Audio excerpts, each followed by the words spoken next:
today we're going to talk about something that is quickly growing, video in the classroom, right? And I know that sometimes you hear video in the classroom and that doesn't sound like the same thing as what? Literacy. But they connect very well.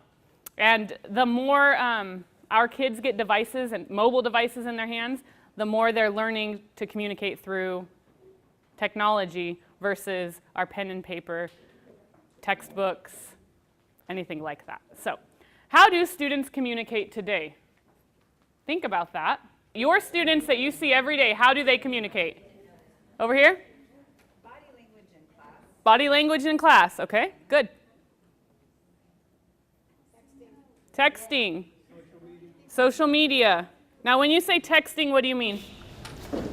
What they would say to them word for word, they're texting it to them. Right. Not word by word. They just know it's not Well, they abbreviate It's an abbreviated shorthand that only the kids know, right? You need a translator for it? Okay. What else? How else do they communicate? Snapchat. Pictures. They use a lot of pictures. We said Snapchat over here. Let's see, I have a 12-year-old and he was telling me I've got it. If you're in 6th grade, you have an Instagram. If you're in 7th and 8th grade, you have a Facebook. And if you're in high school, you have a Snapchat. So from the mouth of a 12-year-old, that is how children communicate, okay? So lots of pictures, lots of visuals. Something that I see a lot of is it's quick. They don't think about what they communicate, right? It's impulsive, and they get that text out there, and they're done. And it matters how many people look at it. It does matter how many people look at it. So my same son, we were going through some stuff in the house, and they found some paper notes from my junior high days, and they were all folded into nice little triangles, right? And so we got them out, and we were reading them, and they thought it was just ridiculous that I wrote something down, passed it to someone, and had to wait for a response. Okay, so it would say something like this. Dear Nicole, hi, I'm in 4th period. How's your 4th period? And the kids were just, what? How are they going to answer you? Right, because their mode of communication is instantaneous. And if it's not instantaneous, they think something is wrong with you. Try not texting your children back, or the younger generation. Mom. Yeah, what's wrong? What's wrong? Right, so it's instant. So we don't see a lot of children with books in their hands anymore, right? What books? I see Kindles, I see blogs. The new literacy to me really, some of the great stories that are being created are through video games. That's where our kids are getting their great epic stories, not from books. Now, am I saying this is a good thing or a bad thing? No, I can't. Right, but I mean, I've seen teachers who say, we're not dealing with that because that's not literacy. And to do that is to alienate your students. So what we're going to do is we're going to harness the power of their technology. We're going to use it against them. For good, though, for good, right? With them, I like it. So this is what we used to see in classrooms, and this is what kids used to get. It is changing quickly. I don't even need research to see that it's changing, although it's out there. So there, see, yeah, totally jacked up. I see this. That's my 15-year-old. He is applying for a job while he's watching ASAP Science on YouTube. So is he reading anything? Yeah, but I mean, he's not reading a book, and he's receiving a ton of information, probably too much, right? He's not focusing on one thing, but he's listening to his science, he's doing his interview or his application to Foot Locker, by the way. I tried to get paper applications. You can't do that anymore. So just let you know. All right, the Kaiser Family Foundation came out with this quote. Go ahead and take 30 seconds to read over that. They asked me a bunch of questions. Yeah, it's like profiling.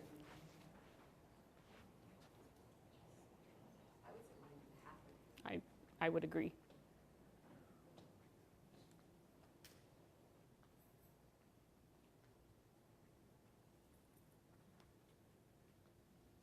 Anything that takes up this much space in young people's lives, because pretty soon they're going to be middle-aged people. Pretty soon they're going to be running the country people. Pretty soon they're going to be retired people. And they're not going to stop using this technology. It's just going to get more and more amped up with them. So if we ignore it, we're going to be left behind. I already feel left behind. You're all in the classroom. I've been out of the classroom for 2 years. I already feel left behind when it comes to digital content, digital literacy, media literacy. All of those terms are very specific, and I have to look them up because I'm not in the classroom every day with my kids. All right, so I'm going to do a quick activity here. You are going to have about 2 minutes to read that. This is an excerpt from a 5th grade science text. It is an introduction to the planets, the solar system. This is what they get to introduce the solar system. So I'm going to give you 2 minutes. I'm going to stop talking, I promise. Read this. Go.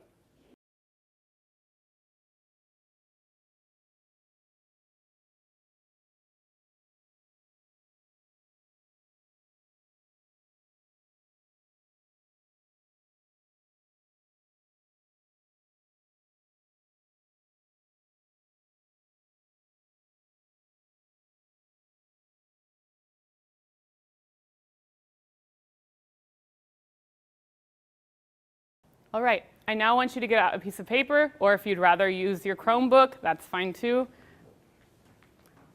You can use whatever medium you want. I want you to write a 2-minute summary. I'm only going to give you 2 minutes on your learning from that piece and what you took away, and what thoughts were spurred for future investigation on this topic. Okay, so a summary, and what did you take away? What do you want to know about the future from the text?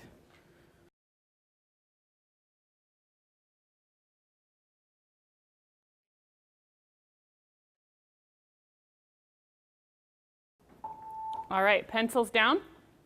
You have your summary. You have your future thoughts.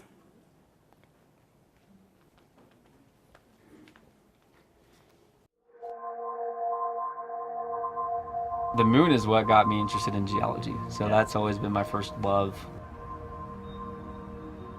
Just knowing it's just right there, you can go outside and see it. And how close is the middle of Idaho to being there? For me, it's probably as close as I'm gonna get.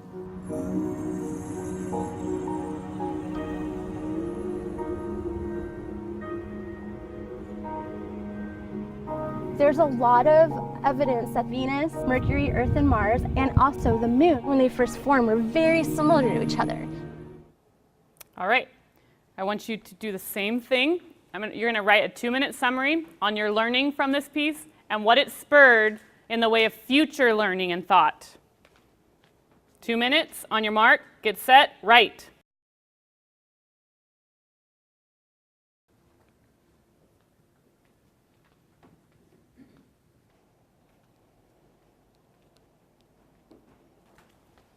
Okay, I want you to look at both summaries that you wrote.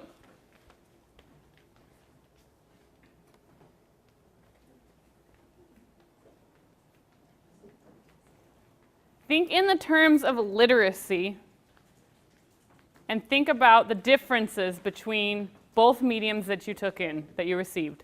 So I want you to form groups of 4, compare the 2 summaries, share the differences in your thinking from one medium to the other. So you got to read that short text, the introductory text, and then you got to watch the video, right?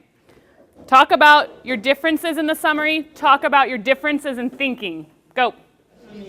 You were getting opinions of 2 people instead of information of what they would like to do. Where the other, I was almost trying to memorize what I was reading. I did the same thing. It's interesting. It was interesting. It will like copy. Makes you ask more questions. You want to know more information. But I'm thinking about my students as far as what they would like about that, is it's more in what they're used to. Well, a lot of information being given at once, and they can adapt to that and look at it and question from it. Yes. Even where you saw them walking, where it looked like a planet from the picture, but it wasn't. Yeah, it's here. So. I want you to think about what we're trying to do, though, with next generation science standards and what we're trying to do with Common Core. Kids have everything they need at their fingertips. That page that you read in the textbook, all that is facts. They can look that up anytime. We're over that, right? We're past that with kids. They need to be able to question, inquire, analyze, all of those higher level thinking skills. And so with video, now am I saying that all videos are wonderful? No. You can find videos just as bad, I'm sorry, that was the wrong term, just as factual as that textbook. You could. And sometimes that's needed. When we just need to get facts across, that's okay. But when we're looking to spur curiosity, I like video for that. Now, let's talk about all the literacy components we practiced. Questioning, analyzing. You can even get more concrete with the literacy. Summarizing. Comprehending in both of them, right? Everyone forgets these two, and they're important. Listening and speaking. Yes, and predicting and evaluating. All of that is done through video. So my point here is that you can use video to spur lots and lots and lots of literacy activities and questioning. My students would definitely love that video on I think it was Idaho, rather than reading that short text. Guess what? It took the same amount of time. The video is actually shorter. I gave you 2 minutes to read the text, and you have struggling readers, right? So those kids aren't going to get as much out of it. Now, are there kids that won't get as much out of the video? Absolutely. That's why we stop the video. That's why we discuss during the video. That's why we question. That's why we have them partner up during the video. Okay? All right, so why video to build content literacy? Familiar? 2 of them, 2 out of 3? Sesame Street, Between the Lines, and Bill Nye. I chose these because there are well-documented research studies on all 3 of them. Sesame Street has the most comprehensive, but someone has come out, this is a pretty confident researcher, and they have said that students watching Sesame Street gained as much as students going to a year of preschool. That's video. So when I let my 2-year-old watch TV, I used to feel guilty. Not after preparing this. Between the Lines is a similar show. It's more geared toward literacy, same kind of results. And then Bill Nye. Kids who watched Bill Nye and participated in Bill Nye were able to explain the scientific concept more clearly and actually extend it beyond what kids could do who were just learning with pencil, paper, and their teacher. Okay? So there's definitely stock in using video in the classroom to build content literacy, to get these kids to understand the concept. Because that's our ultimate goal, right? I want them all to be great readers, but really we're here to make sure they can perform math skills and analyze when it comes to science, make decisions. Okay, so these are just a few ways that we use video in the classroom. In those same groups, I want you to talk about how do you use video right now as it stands in your own classroom. Go. So rather than struggle through the book, and I wanted to read Gathering Blue as well, and we didn't have that much time, so we can compare both books. We watched the video, and through the video, everybody was able to participate and discuss the themes that are in the movie. So you're talking about something I didn't even think about. You're closing the gap with video between the different levels in your class. That's great. And you are a woman after my own heart, because I can tell literature is, well, and literature is your thing. I love that. So good. But you don't often hear teachers excited about The Giver. I mean, they're doing Common Core. It's not a novel, and I love that. So what about here? Videos, how do you use it? We were talking about Stedell and Dan Myers. They have little clips, that's investigative. Yeah. And the kids, those are perfect to open the classroom. Yes, a hook to hook the kids in. Hooks them in, and you've got plenty of them because there's 180 days on one of them. And it teaches them different things. Love it. And you can just connect that, pop that in with whatever you're teaching. Okay, and I think of it as, it's like the newspaper versus how they're getting the news now. Newspapers are going under because people, even people in my generation, aren't reading past 500 words. If you can't give me the information in 500 words, I'm done reading. Not me in particular, but that's what we're doing as a people, as society. So looking at these videos, it's going to help them a lot. Something else I like to use for video, or like to use video for, is modeling something I couldn't model by myself. So demonstrations. I don't have the lab at MIT to show my kids centrifugal force. Okay, you guys ready for your minds to be blown? I found this last night, and I'm so excited about it. I haven't done a ton of research. The only thing I did was email a link to Dr. A. I don't even know how much he's looked at it, though. MIT has opened up a lab for their undergraduates, and if you're an undergraduate at MIT, you're kind of legit, okay? You know what you're doing. You're an expert, right? So they've taken all of these experts in the field, and they've opened up a whole lab for them, given them video equipment, and teachers, classroom teachers, can write to them and request videos. So if you're teaching something in physics and you would like them to make a video, you can ask them, request it. It doesn't mean it will happen, but you request it, and they have a library of videos, these MIT students. So they're using it to teach their students and then doing a bigger service and giving them to us for free. So that's where I got that video, the Earth video. Modeling, if we're doing discussion and my kids have no idea how to discuss, it's not very effective for me to even just pretend with a student. That's not going to work. But I can find a video of students doing literature circles and how they are discussing and the kinds of language that they're using, show my students, and now my discussion goes up. The quality of my discussion increases. So those are just some ways. Making videos. What I haven't heard, and I bet there's people in here that have done it or plan to do it, is having students make videos. Anyone done that? You have? Tell us about it, Renee. Well, my students love using the movie making app on the iPad. And what's really great is that they can, sometimes they use parts of the text from the textbook, sometimes they'll pull stuff off of the internet, sometimes they'll even embed a small video clip or a sound clip, and they really buy into that ownership of making their own. Well, and then you publish them, yes, as long as they're not in them and you don't, video licensing and release forms, but you publish them and now everyone can use them. Or you get your principal to show one once a week. Call it Video Friday, and they're showcased. All right, so what do we need to consider when we're looking for videos in our classroom? Well, first we want to look at, these are some of the challenges. Quality of video. I urge you to watch the video through the entire thing. Even ads, right? Try to get those ad-free. Figure out something to get the ad-free. Learn from me. You can learn from me. I have shown videos, especially in social studies. That's really where my downfall is. Social studies, when we're learning about Greek culture or anything that has statues.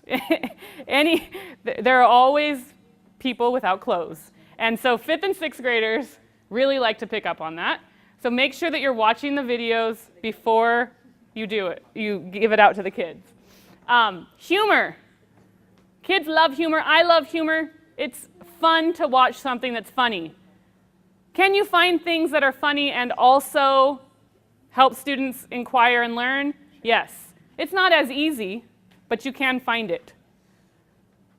Age-appropriate narration. Raise your hand if you've used Khan Academy. Would you call that age-appropriate? Not usually. Don't put that on the video. Usually when I find Khan Academy videos, the narration is well above my students' vocabulary. Even the developmental thinking skills are above what my kids can do. So I wouldn't use those videos unless I had some students that I knew were able to complete those tasks. Organization.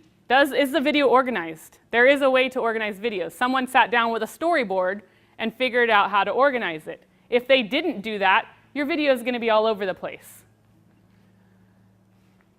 Meaningful examples or demonstrations. Science and math for sure. You always, always want to be able to show kids what they're doing.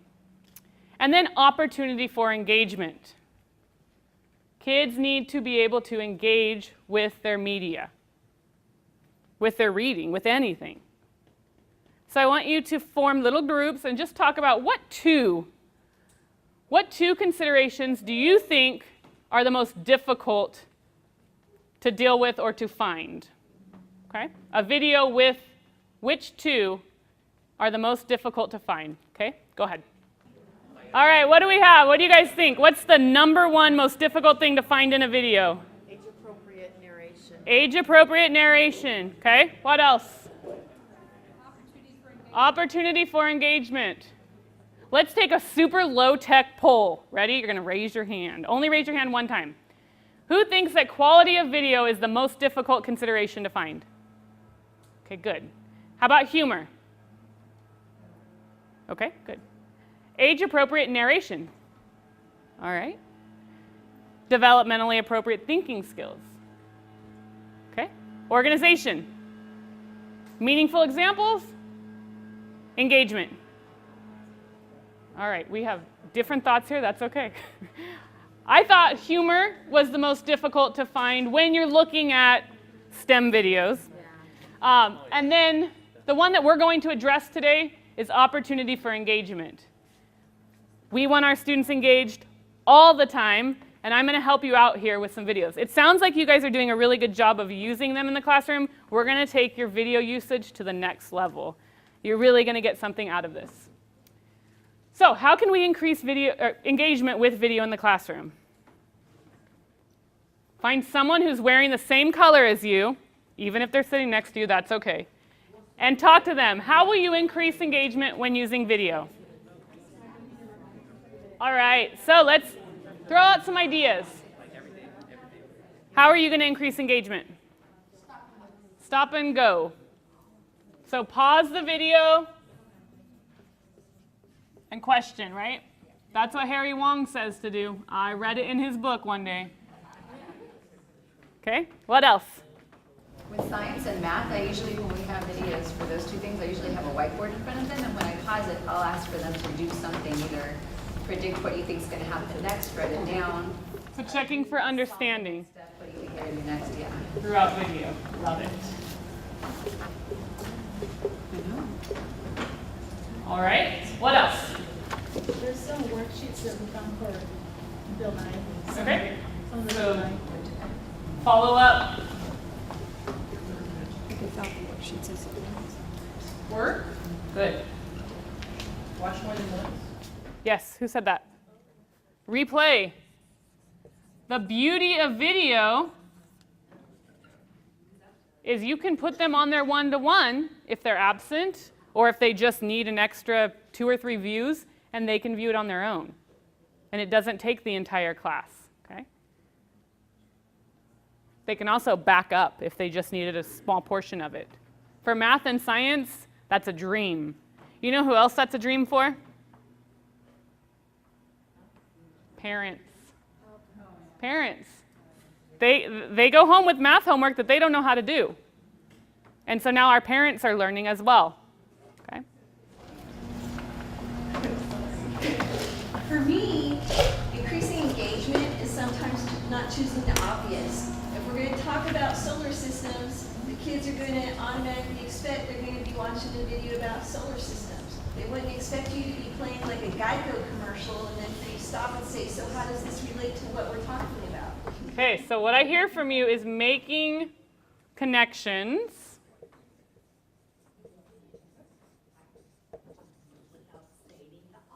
without being obvious.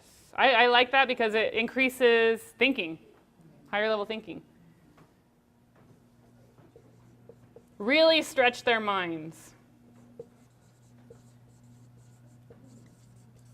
Play roulette. Just grab a random YouTube video, put it on and say, all right, what does this have to do with robotics?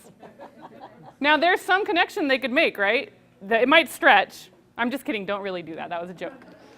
Okay, so these are some great ways to do it. What I see here is lots of teacher, though. Teacher, teacher, teacher, teacher. I have to stop the video. I have to walk to the podium. I have to engage students, okay? I'm going to teach you a way today. Now, it's going to take a little work on the back end, but once it's done, it's beautiful. You play the video, you're facilitating. You're facilitating good discussion. You're listening to kids. They are engaging in literacy activities that you're going to embed within the video. All right, so I'm going to give you an introduction to interactive videos. Does anyone have any experience with interactive videos? Well, it's like Dora the Explorer, where they say, touch the green, kind of. You can find them at the market. We talking about flea market. Montgomery, it's just like a mom. What's it just like, you guys? Right. Oh, yeah, come shop with us.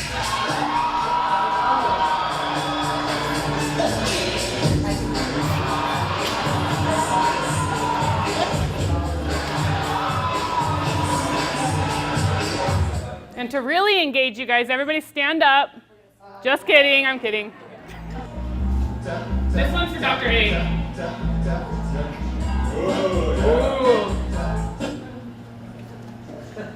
Mentos. How many Mentos were added? 2. So that was kind of just a fun introduction to interactive video. Those were very, very basic interactions. Yes, no questions, true, false questions. You can get so much more deep with your strategies and with your questions that you have. So I'm going to show you what something would look like in the classroom, a real interactive video. Before we get to the sound hoses and how cool those are, we need to see how a regular spring kind of works here in terms of creating a wave, because it's a wonderful way to do it. This is a very, very long spring. Watch this. Are you holding it, Higgins? Yeah. All right, so watch this. As I start to move it back and forth like this, we create a simple wave. Now, as we're looking at the wave here, you can see the center that doesn't really move that much. That's the node, of course. The amplitude. Kids can pause that right there and look at the diagram and say, all right, here are the nodes. This is represented by the real life example. They can stop it. It's just giving them information. Amplitude is how high it is or how loud it is. The frequency is represented by the number of waves that we have. So there's not much frequency here, but I can. And depending on your preference, did you see how those little slides just kind of shot out while the video was playing? If you want to, those slides that you're inputting can stop the video. You can ask the kid a question about it and then move on. I like that way better because kids will just watch the video and as they're listening, try to read all of the stuff over here, and it's just a little bit distracting to them.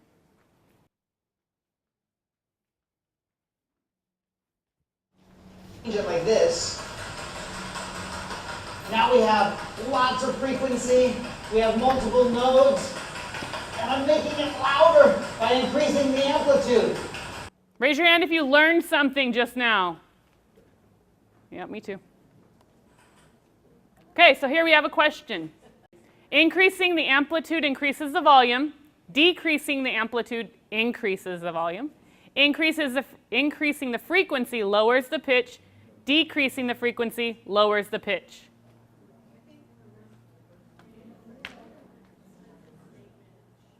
What do you think? And you can make more than one answer correct. This is fun on the table, but what makes these fun is the sound that you get. Here, Higgs, put that away. Got it? These are called space phones. They've a toy that's been around for years and years and years. Unfortunately, the good ones are hard to find. And the difference here is that instead of just moving the string back and forth, they're actually hooked to a membrane that's here. And this, the funnel down there, is where the sound is amplified. So if I get this into Higgins, right? Here, they get to it. Now we get the same thing on the table that we had before. Listen to this. Okay, if Steve wanted to create a louder sound, which would he do? Increase the amplitude. All right, and then you have a checking for understanding. So then this teacher did 4 questions. like a ticket out, and you can track the student's progress. You can actually take grades from these videos if that's what you want to do. I want you to think about the last time you needed to do something but didn't know how to do it. Got it? How did you figure out how to do it? Googled it, right? If it's something very complex, I watch a video. I changed, let's see, my Jeep taillights. Had no idea how to do that, but someone had made a YouTube video. I stopped it, I rewound it, I fast forwarded it, all of those things, and that's what our kids can do, okay? Zaption is my absolute favorite. This is not the only medium that you can use like this. Edpuzzle is another one.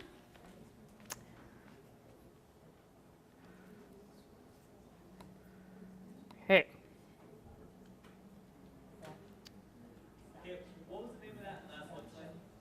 Edpuzzle. Edpuzzle. Zaption. All right, so we're going to get to work here. We're going to have some fun. Get out a device, a Chromebook, an iPad, anything you can get the internet on. And we're going to create a Zaption account. When you're finished creating your Zaption account, go ahead and look through the gallery for math and science videos that you might want to use. You have 5 minutes, so if you finished your Zaption account early, what are you going to do? You're just going to look at videos, look at lessons, okay? Okay, with Zaption, you can create what are called My Collections, and basically they're just folders so you can organize your stuff. What I would like you to do within your Zaption account right now is create 2 new My Collections. One will be science, one will be math. If you go to your home page, it's right over in the left. And you can focus on whichever you want, science or math today. If anyone's interested in the flipped classroom, this is a very, very, very good app, website to use, or type of website to use for that. And your flipped classroom doesn't necessarily have to be at home. A lot of these kids don't have technology or connectivity. Okay, we got our My Collections. Okay, now you're going to get to work. You're going to find 2 or 3 video lessons that you will use in the upcoming year. You don't have to create them, okay? So other teachers have already created lessons. That doesn't mean that the first one you come to is going to be a good one, okay? So maybe you want to look at something with fancy fractions, something that you learned this morning. Deposit 2 to 3 videos into My Collections that you will use in your classroom in the first quarter. They can be science, they can be math. So you're going to find lessons. You're not creating them. You're going to find them and watch them, make sure you like them, put them in your science folder, put them in your math folder. Tell someone what you're going to do right now. On your mark, get set, go. Right now we are going to, very good. So you saw that once you copied it over, you could work within the content. You can splice those videos, you can shorten them. I really like it because you can trim them. Sometimes I don't want to show the entire 5 minutes and 33 seconds. So I'm going to trim it to 2 minutes of the really important content. So now I'm going to set you free and you're going to create. So you will go onto Zaption, you'll look for videos. You're no longer looking for lessons. This time you're going to make your own. So you're just going to look for videos. It'll be create a lesson. You can, up at the top, let me show you. All right, so when you get in here, you'll create a new lesson, and it will ask you to browse or search for videos. This is where you find, this is opened up to YouTube. So whatever you put in here is going to bring up YouTube videos that relate to your topic. All right, so I'm going to say robotics in the classroom. Oh, you can do Vimeo. All right, so I'm going to choose this video. I know nothing about it, but I'm going to add this video to my lesson. So you can stop the video at any point. Like I said, you can also trim it. Maybe you didn't want that introduction. You don't have time for that. It wasn't relevant to your content. You can trim that out. Up at the top, you have several buttons. One is to just add a text slide. So maybe they said something and you want to emphasize it. So you put a text slide in there. You have the option to stop the video and make the child read it. They actually have to click on something to move to the next portion of the video.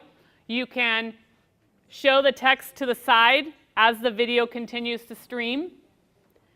The other one to the right is a picture. You can actually add in more pictures. So maybe you want to show them a picture of your Vex robot that you have, and you put it right in there. The next icon is one of my favorites. They have to draw something. So I've done this with my college students where they had to draw a representation of the standard that we were talking about. I've gotten all kinds of fun responses. So it's not pencil and paper, it's not literacy, but they're communicating through illustration. The next set of buttons, those are all responses. So you have multiple choice, numeric, true, false, a checkbox, and then that is the drawing one. Okay? You can do a discussion. There are also ways that you can come in. This is one of my favorites. You can stop them from fast forwarding the video. Okay? So you can disable fast forward. That way now they can still go back, they just can't fast forward. On the back end, I haven't shown you this and I'm not going to have time to show it to you today. On the back end, you can see who has watched the video. You can see how long they watched the video. I know, I really like that for my college students because they come in and they're like, we don't know what you're talking about. And so I go and I'm like, well, you spent 30 seconds on the video, so why don't we go back and watch that again? You can track their progress on the questions. You can see how many times they watched it. So there's a lot of analytical information that you can take in regards to assessment, progress monitoring, or just even participation. Okay? So get in there, create some videos. I have a bit.ly link. Once you have your video created and you've published it, you know how I love crowdsourced material. I have a Google form that you can enter that in, and it will be a spreadsheet. I will organize the spreadsheet so you'll have the name of the content, the subject area, the video, and the grade level. Those are the 4 things I've asked for. And I will email that to Joelle or Dr. A, and they will put that on the website so you can go in and say, all right, I need a 4th grade video from this group on robotics. And somebody may have or may not have created that. All right, I'll bring up my next slide so you can see what that bit.ly link is. You can go crazy with these engagement strategies. I have some videos where there are about 23 times my students stop and interact. You don't have to do that though, right? You can do 5 or 6 times, depending on the length of the video. All right, here are your directions. Go forth and create. I'm just borrowing. Do I need to document? I'm going to get you guys Chromebooks. And then you can write your questions and give choices. And then also, if you're going to grade it, you'll give the correct answer. And that way, when you do grade it, it'll show you correct or incorrect. So I get you again next week, and I'm excited about that. Our first order of business next week will be to enter these into our Google Forms. So if you, if you need a little bit of time next week to finish them, that's fine. Also, you can work on them at home. If anybody wants to come in and bring the gold medal Zaption video next week and let us show it, I'll be happy with that. So let me give you an idea of what's going to happen next time we meet. There's something called Creative Commons videos, and so I'm going to teach you how to make those, and then you're going to make some of them. Again, we're going to share them so everyone has access to them. Think about some content that you want to make videos for. It's not a scary process. It's very easy, it's very simple, and that's the reason that those types of videos are wonderful. You don't have to do any photo releases or video releases with them because you don't have any children or people in your videos. So think about some content, bring materials that you would like to teach or that you would like to make a video for. So if you're going to do volcanoes, bring your text on volcanoes. That way you can use that as you're creating your video. Okay? Any questions? I'm going to teach you how to embed the timer into the Google Slides quickly because that's important. Okay, so all you have to do in order to embed any timer into a Google Slide, come up here, you want to insert a video. Something else you didn't know you could use video in the classroom for. 10-minute timer. Use any of these you'd like. I want the one with the buzzer.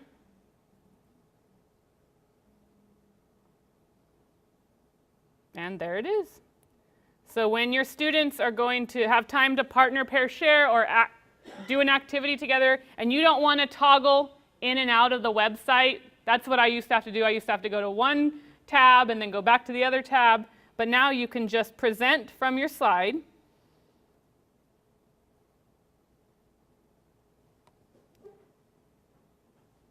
And then just push play right here. And that will be your timer. So you don't have to get out of the slide that's showing the directions to the students, or a picture if they're doing a visual writing prompt.